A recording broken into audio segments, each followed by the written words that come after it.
Bueno, vuelvo a subir el video que hice el otro día porque salió mal, me dicen movido eh,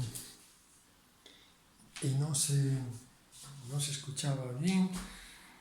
Entonces, les decía que la parte más problemática fue la parte de micro, indudablemente.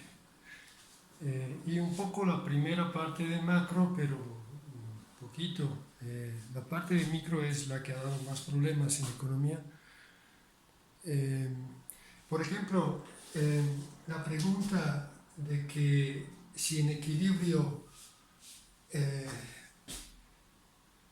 los precios, la relación entre los dos precios es igual y daba distintas posibilidades, ¿no? La respuesta es igual a la tasa marginal de sustitución, porque sabemos que la relación entre los dos precios, en realidad estos valores serían negativos, tanto esto como esto, pero como son los dos negativos se puede quitar el valor menos. La relación entre los dos precios da la pendiente de la recta presupuestaria. La pendiente, si ustedes se fijan en un ejemplo numérico, no lo voy a hacer ahora, y cuando despejan aquí, ¿no?, el producto Y sobre X, la pendiente, el coeficiente de la pendiente de la recta es la relación entre los dos precios. Es como se intercambian los dos precios a lo largo de la recta presupuestaria, cuánto X por una unidad de Y. Son los precios relativos, se llaman precios relativos de los dos bienes. Bien, entonces, en el punto de tangencia, nosotros sabemos que la solución de óptimo en general es el punto de tangencia con la función de utilidad, porque ahí se determina la masa externa, ¿no?, posible en el punto de tangencia, no antes, porque en las soluciones anteriores, internas, digamos, ¿no?, cuando la función de diferencia toca la recta presupuestaria pero no es tangente, esas no son soluciones de óptimo porque se puede ir para afuera hasta llegar aquí. Entonces, en el punto de óptimo, la pendiente de la función de esa utilidad en diferencia, ¿cuál es? Bueno, es que la pendiente de una función, por definición dependiente, ¿no?, de una función, esta se mide con la pendiente de la recta tangente en ese punto a la función. Entonces, si yo mido la pendiente aquí de la curva de diferencia, tengo que tirar la tangente ahí, y es casi plana, es casi cero la pendiente. En cambio, aquí arriba tiro la tangente y es muy elevada la pendiente. Ahora, aquí la pendiente es la misma recta presupuestaria porque el punto de óptimo se caracteriza, ¿no?, por esa tangencia entre recta presupuestaria y función de diferencia. Entonces, como la pendiente de la recta presupuestaria es esta, y la pendiente de la función en diferencia se llama tasa marginal de sustitución y sería la derivada de Y sobre X, que bueno, esa depende de la forma de la función de utilidad. Entonces la igualdad define el punto de óptimo. Esto obviamente suponiendo que no tenemos situaciones raras por ejemplo, de curva de diferencia estilo de Ogiev, como les ha mostrado Jorge Bustamante, o con curva de indiferencia también lineales, donde sabemos que ahí les mostré yo en algunos ejercicios, la solución son puntos de esquina, es decir, son puntos donde se compra solo un bien y no el otro. En el caso de las isocuantas de Ogiev son combinaciones dadas específicas de los dos bienes, porque no hay una sustituibilidad perfecta entre ellos. Pero bueno, la situación general es esta. Es con funciones de indiferencia convexas, o sea, con las tangentes que están abajo, y precisamente el punto de tangencia con la recta presupuestaria que individua, ¿no?, determina el punto E, la canasta, ¿no?, cuánto X y cuánto Y conviene comprar.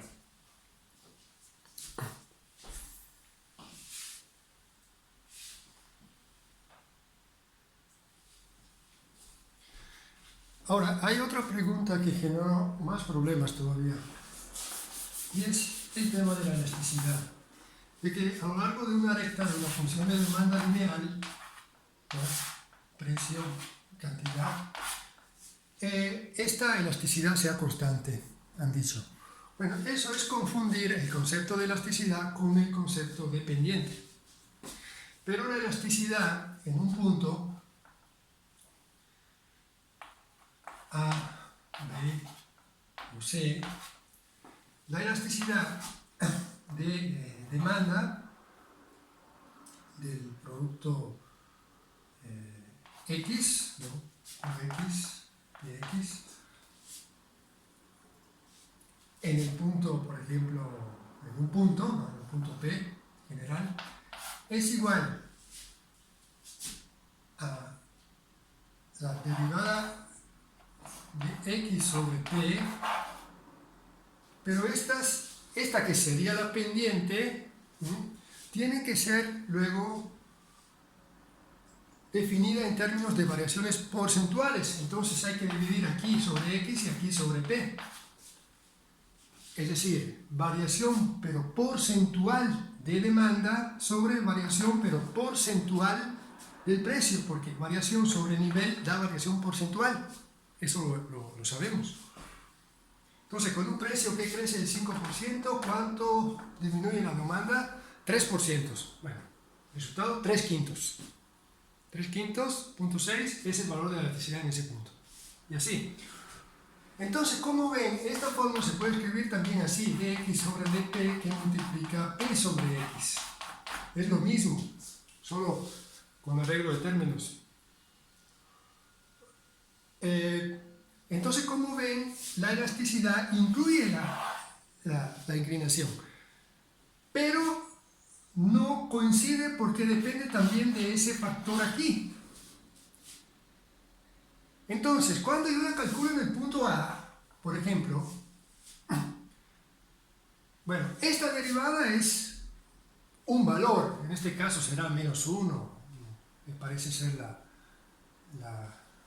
tener pendiente menos 1 parece ser la bisetriz, pero que sea menos 1, menos 2, no importa, es un número aquí. Ahora, ¿qué multiplica P sobre X? Pero en el punto A, la cantidad de X, ¿no? El X sería la cantidad de X, aquí mejor ponerlo como dQx, ¿no? Sobre Qx, la cantidad de X.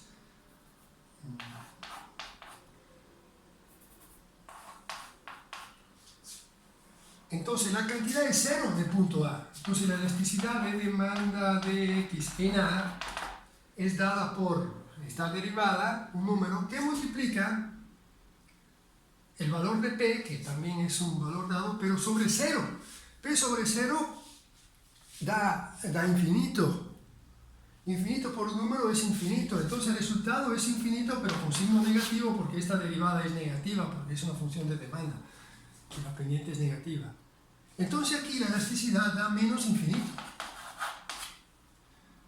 Pero en C, por ejemplo, en el punto C, cuando calculo la derivada es la misma, pero ahora se anula P.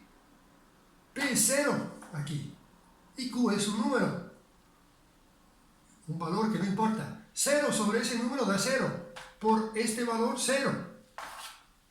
O sea que en C la elasticidad de demanda es 0. Es decir, la elasticidad de demanda cuando la función de demanda es una recta varía entre menos infinito y 0. Pasando por menos 10, menos 5, menos 1.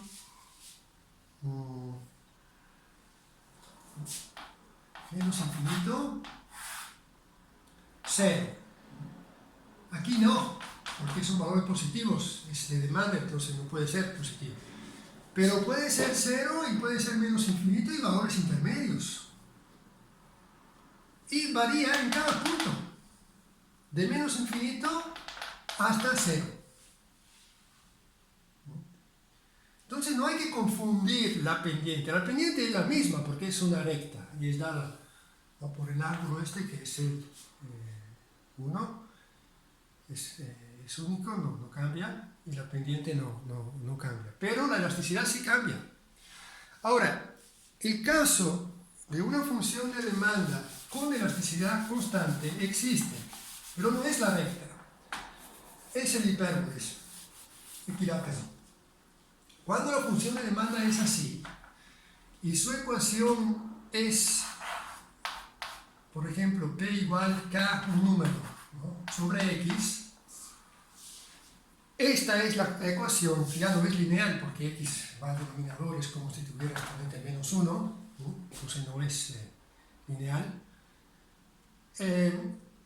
Y aquí, si calculamos la derivada de P sobre X, eso da, la derivada de, esta es una constante, puede ser un número también, le pueden dar 10, 20, pero yo digo K, constante.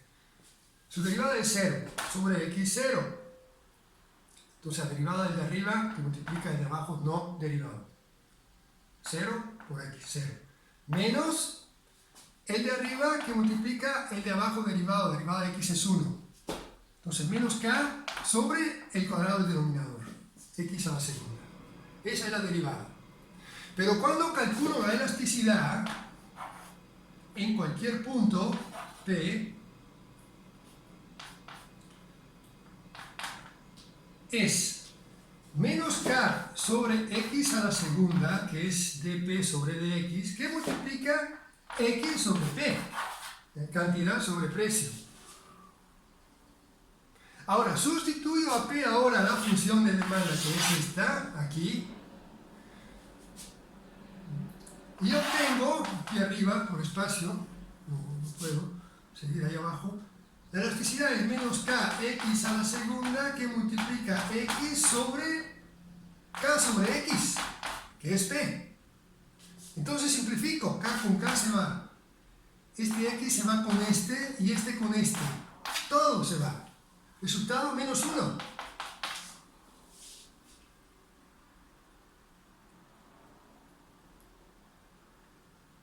Resultado, elasticidad menos 1. Constante. No depende del punto aquí.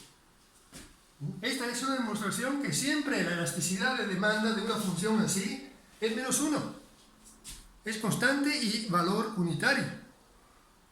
O sea que en una función de demanda y tipo hipérboles, cuando el precio crece 10%, la cantidad disminuye el 10%. Cuando el precio baja del 20%, la cantidad crece del 20%. 20 sobre 20, 1. 10 sobre 10, 1. Menos 1 porque obviamente es pendiente negativa y esta derivada es negativa. Entonces aquí el menos no se mantiene y es menos 1. Es que el concepto de elasticidad incluye, ¿no?, la idea de la pendiente, pero no es solo la pendiente, son variaciones porcentuales. Fíjense que aquí la pendiente varía, aquí es alta, aquí menos, ¿no? Esta es una función de demanda que parece ser una función de utilidad si la pusiéramos en un plan cartesiano con los dos bienes, pero esta es una función de demanda porque aquí tiene el precio.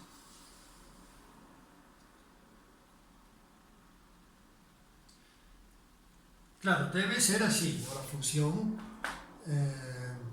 debe tener esta ecuación que es la ecuación del hipérboles equilátero. Bien. Ahora, otra pregunta que causó problemas es las funciones de costo. Que cuando hablamos de funciones de costo es que el costo es función de la cantidad, ¿no? Y ahí salen las funciones de costo. Puede ser el costo marginal, que es la derivada del costo sobre Q, que se llama costo marginal. Puede ser el costo, la relación entre el costo y la cantidad, que es el costo medio total, si este es el costo total. Si es el costo variable, porque sabemos que el costo total es costo fijo más costo variable. Si ese costo variable medio, bueno, sería el costo medio variable y se define así. Entonces, las funciones de costo en general tienen una forma U. Entonces, aquí es Q. Las funciones de costo, digo, no, la función de costo total crece siempre con Q. Pero el costo marginal, el costo medio total, el costo medio variable, tienen una forma U. Entonces, la función de costo marginal hace así, o sea, tiene pendientes más marcadas, y la función de costo medio hace así, y la función de costo medio total es esta, y la función de costo medio variable hace así, con las siguientes propiedades. Que donde hay intersección entre costo marginal y costo medio total, la curva de costo medio total tiene su punto mínimo. Eso se puede razonar en términos económicos, pero bueno, ahora no lo hago y en un buen texto de micro lo pueden ver, no es tan difícil, pero aquí vamos a ser un poco prácticos ahora, no, tratemos de ver los temas relevantes, pero sin darle muchas vueltas porque tampoco hay mucho tiempo, ¿no? Como se debería hacer en un buen curso de micro.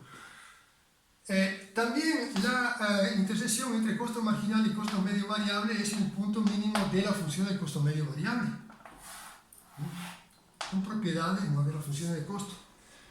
Siempre que, claro, esas funciones de costo tengan la forma U, porque no siempre es así, ¿no? El caso muy relevante es el caso de las economías de escala, ¿no? De los rendimientos crecientes con funciones de costo que van bajando.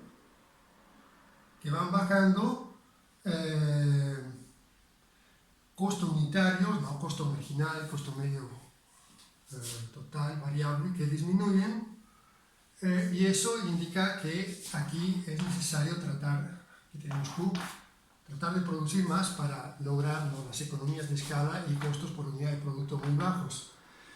Porque normalmente no es así, los costos bajan pero luego empiezan a subir. O sea, los rendimientos son inicialmente crecientes y luego decrecen los rendimientos, ¿eh? Cuando el costo unitario baja, el rendimiento a escala crece. Y es creciente. Y cuando el costo empieza a subir, costo unitario y costo marginal, es que los rendimientos empiezan a ser decrecientes. El rendimiento de escala es lo opuesto, ¿no?, del andamiento de la función de costo. Bien, entonces la distancia entre costo medio variable y costo medio total, yo muestro aquí que se mantiene, pero no se mantiene porque los dos se van acercando. Se van acercando porque la distancia es el costo fijo medio, que va disminuyendo con Q. Costo fijo medio, costo fijo es fijo, el Q crece, entonces esto va bajando a medida que el Q crece. Y ese costo fijo medio es la diferencia entre las dos. Entonces no son, digamos, paralelas entre ellas, si así se puede decir. El costo medio variable, que es este, se va acercando al costo medio total con niveles de Q muy altos.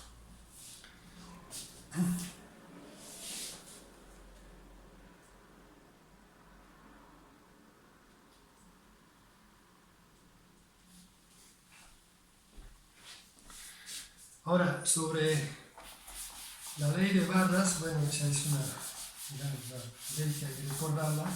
Y si n-1 mercado están en equilibrio, también el enésimo está en equilibrio. Una ley que tiene implicaciones, pero bueno, no podemos ver ahora.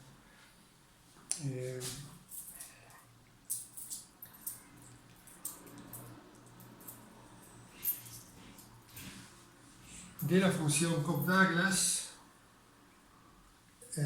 que K y L, ¿no?, donde Q es función de K y L que se multiplican entre ellos.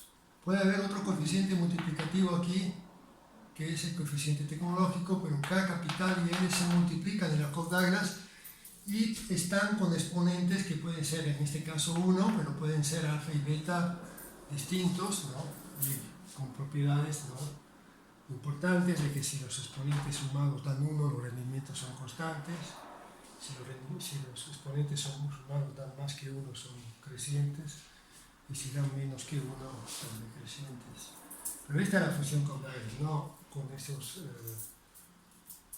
factores que se suman, como decía ahí, no es una Caudares.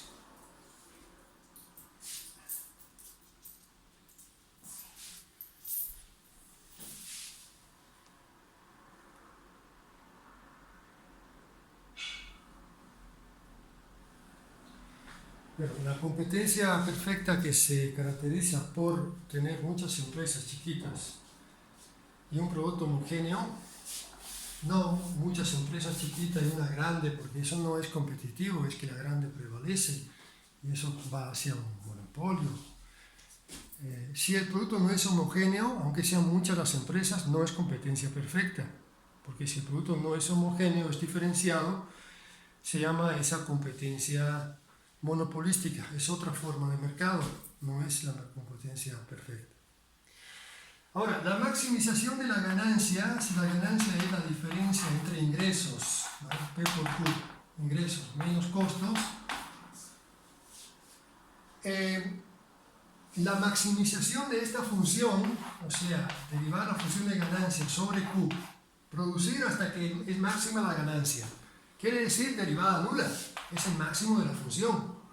Y cuando derivo sobre Q aquí, esta es la derivada del ingreso sobre Q. Y esta es la derivada del costo sobre Q, que es el costo marginal.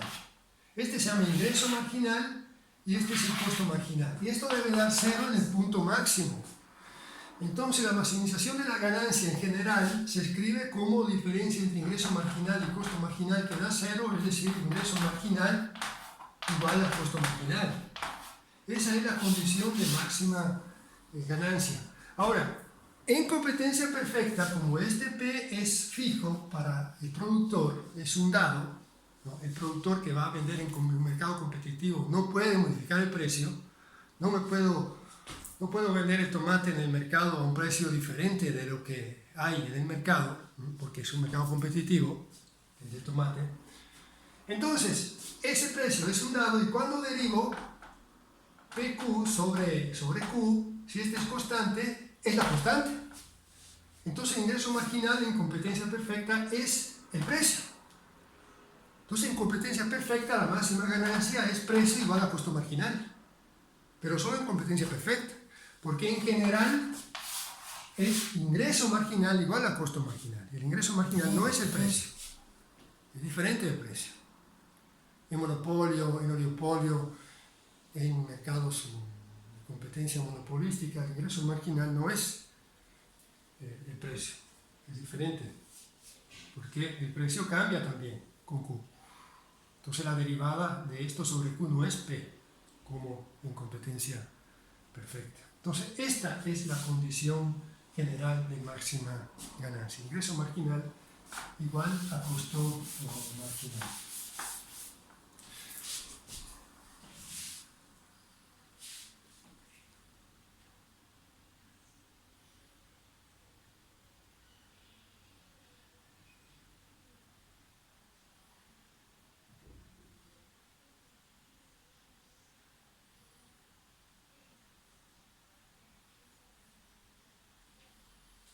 Bueno, de la parte de macro, de que la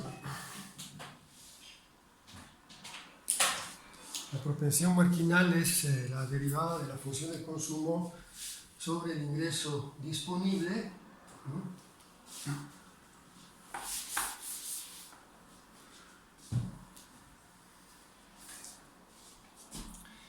de que la disciplina fiscal es el equilibrio en el presupuesto público, en una economía sin sector exterior, un sector privado en superávit que implica un sector público deficitario por la identidad macro, ¿no?, Y el crowding out se da porque cuando crece el gasto, según el ISLM, una política fiscal expansiva, ¿no?, crea un aumento en la tasa de interés y una reducción de la inversión, ¿no?, dentro del ISLM, porque sabemos que, bueno, algunos lo habrán visto, ¿no?, que en la visión post-keynesiana el incremento del gasto público, al contrario, lleva a una reducción de la tasa de interés. Pero bueno, este es en el ISLM. La teoría de la finanza funcional afirma que el presupuesto público debe estar entonces en déficit, suele estar en déficit porque el sector privado suele estar en superávit, y bueno, que la idea de Friedman, más o menos la segunda parte todo lo hicieron bien, parece, casi todos, ¿no? Bueno, entonces en general, digo, la parte de micro es la que ha creado problemas. Y la parte de micro en el examen de la UAM es importante.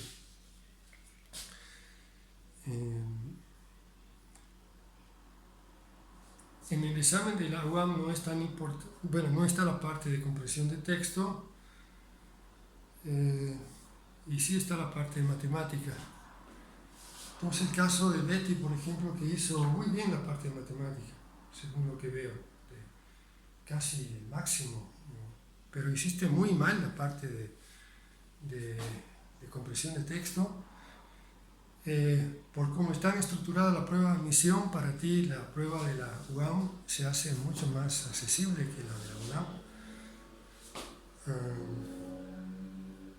Entonces, bueno, piénsalo si quieres entrarle a la convocatoria ahora, porque la que está abierta no es la de la UAM, que tiene macro, micro y matemática.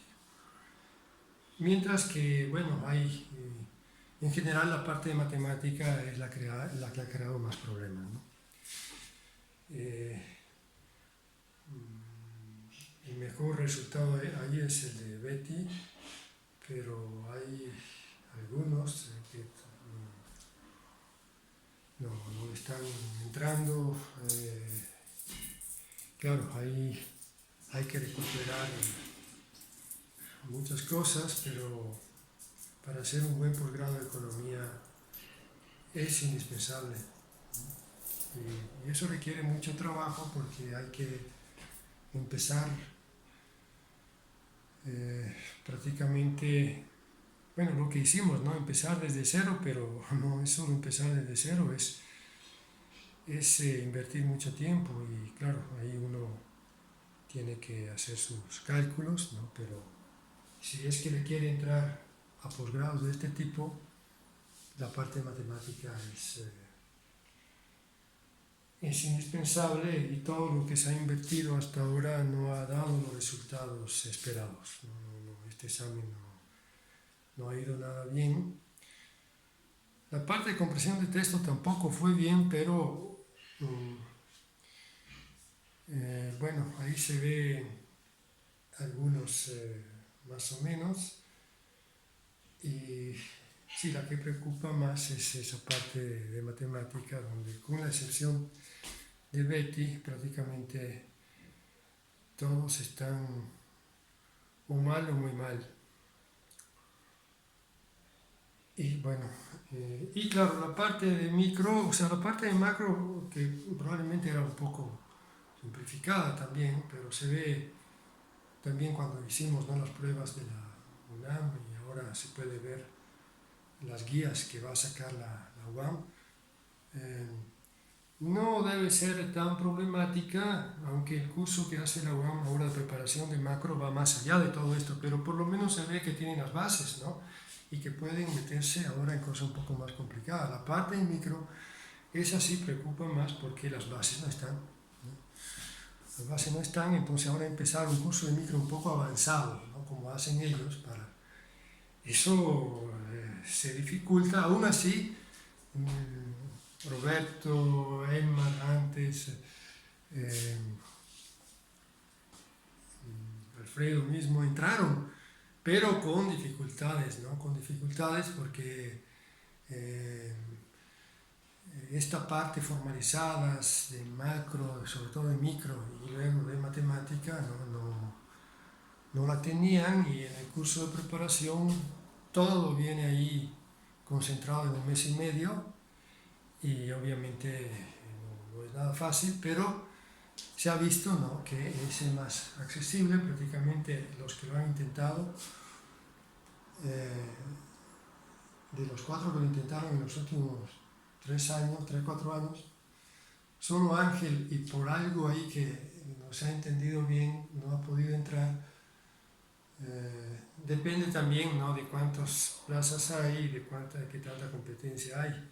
Probablemente el año de Ángel no fue tan favorable, porque más o menos él también tenía el nivel y se la jugaba, pero bueno, también los que entraron, no entraron por poquito, entonces hay que estar ahí amarrados,